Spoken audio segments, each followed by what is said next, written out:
মুসা নবী একদিন রাস্তা দিয়ে হাঁটতেছেন, দেখে পাহাড়ের পাশে একটা পাথর কান্না করে। নবী কয়, কাঁদো কেন? পাথরের জবান খুলিয়া গেল। ও নবী, আপনি নাকি আল্লাহর কাছে কথা বলতে যাইতেছেন, আমার একটু অনুরোধ, আমার মাওলায় নাকি বলছে জাহান্নামের আগুন পাথর দ্বারা মানুষ দ্বারা জ্বালাবে, ওই ভয়ে কাঁদতেছি, আল্লাহ নিয়ে আমার একটু মাফ কইরা দেয়, জানাইন আমারে। মুসা নবী আমার মাওলার সাথে কথা বইলা বিদায় রওয়ানা। আল্লাহ কয়, ও মুসা, পাথরের কথা কি ভুলে গেছো? মুসা নবী কয়, হ্যাঁ ভুলিয়া গেছি। আল্লাহ কয়, মুসা পাথরের জানায় দাও, আমি এই পাথরের মাফ করে দিলাম। মুসা নবী ওই পথ দিয়া রওয়ানা। পাথরের ডাক দিয়া কয়, পাথর আর কাঁদিও না, আমার মাওলায় তোমারে মাফ করিয়ে দিছি। পাথর এই কথা শুনলো, মুসা নবী চলে গেলেন। কিছুদিন পরে আবার ওই পথ দিয়া রওয়ানা, মাওলার দরবারে যাইতেছেন মুসা নবী। দেখে পাথর আজও কান্না থামায় নাই। আল্লাহর নবী বলে, পাথর, যেই ভয়ে কান্না করছো, সুসংবাদ দিলাম তোমারে আল্লাহ মাফ করছেন, আবার কেন কান্না করো? পাথর ডাক দিয়া কয়, নবী মুসা, এতদিন কান্না করে বুঝেছি আমার মাওলার কাছে কান্না বড় প্রিয়। কান্না করলে মা বাবার সন্তানের দিকে মায়ার নজর যদি দেয়, কান্নার কারণে যদি উস্তাদেরা ছাত্রর দিকে মায়ার নজরে হাত বাড়ায়, ওরে আমার মাওলার মায়া কি কম? ওরে আমার মাওলার মোহাব্বত যার সিনায় একবার জায়গা হবে, ওই বান্দা কেন কান্না করবে না? ও মানুষ, তোদের অন্তর এত কেন শক্ত? পাথর পর্যন্ত আল্লাহর ভয়ে নহর জারি করে দিয়েছে।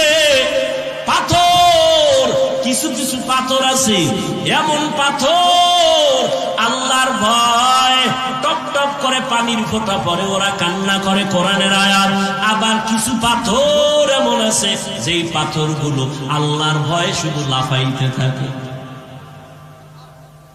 وَإِنَّ مِنْهَا لَمَا يَهْبِطُ مِنْ خَشْيَةِ اللَّهِ, যেই পাথর 50 জনে ধইরা নাড়াতে পারে না, ওই পাথর পাহাড়ের চূড়ার থেকে নিচে পড়ে যায়, নিচের থেকে লাফ দিয়ে আর এক জায়গায় পড়ে যায়।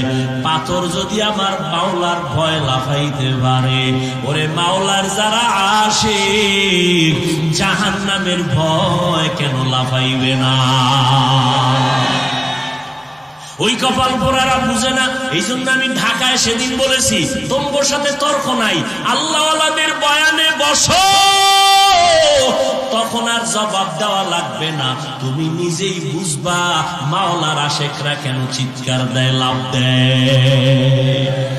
আসিয়া একদিন মাথা আশ্রাইতেছে, হঠাৎ চিরুনিটা নিচে বইরে গেছে, হঠাৎ করে জবান থেকে মাওলার নাম বের হয়ে গেছে। ফেরাউন পাশে দাঁড়ানো, ফেরাউন ডাক দিয়া কয়, রে আসিয়া, কার নাম কইলা? আসিয়া চিন্তা করলো, এতদিন গোপন রাখছি, হঠাৎ যেহেতু বের হইয়াই গেছে, আর এই নাম গোপন করবো না।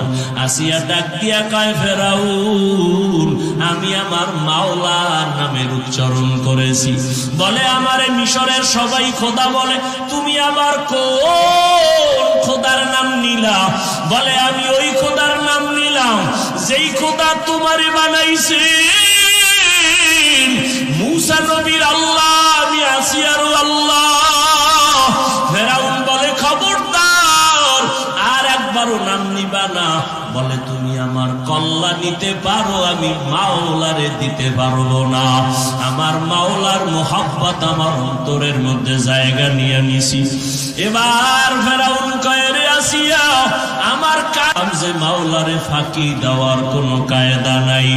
আমার মাওলা আসতে বললেও শুনে, জোরে বললেও শুনেন।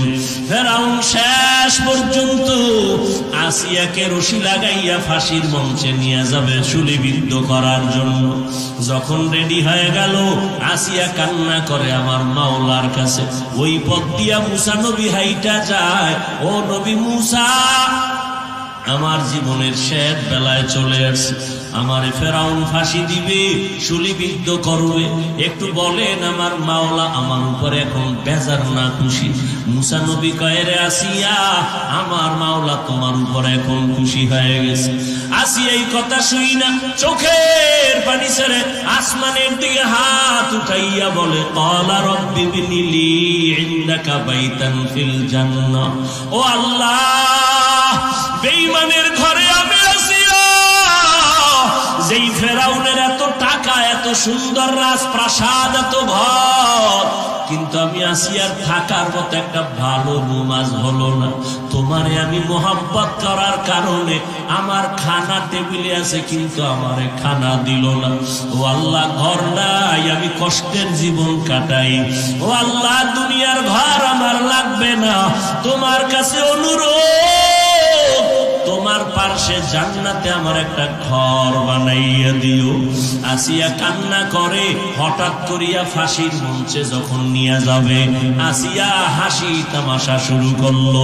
ফেরাউন ডাক দিয়া কয়, আসিয়া, বিপদের সময় কেন হাসো? কান্না বন্ধ করে। আসিয়া ডাক দিয়া কয়, রে ফেরাউন, তুমি বুঝবা না, আমি মাওলার কাছে দোয়া করার কারণে আমার মাওলা আমার কলমের পর্দা খুলিয়ে দিয়েছি। আমি কলমের চক্ষু দিয়া তাকায় দেখতেছি, আসমানের ভিতরে লক্ষ লক্ষ ফেরেশতারা অপেক্ষা করতেছে আমাকে জান্নাতে নিয়ে যাওয়ার জন্য। আমার মাওলায় জান্নাতে আমার জন্য ঘর বানাইছে। আমার মাওলা ওই ছবিটা পর্যন্ত আমাকে দেখাইয়া দিছেন। অতএব তাড়াতাড়ি আমাকে শুলিবিদ্ধ করে দাও, আমি আমার মাওলার মোহাব্বতের বন্ধনে জান্নাতে চলিয়া যাব। আল্লাহ জ্ঞান দিছে, একটু বুঝো।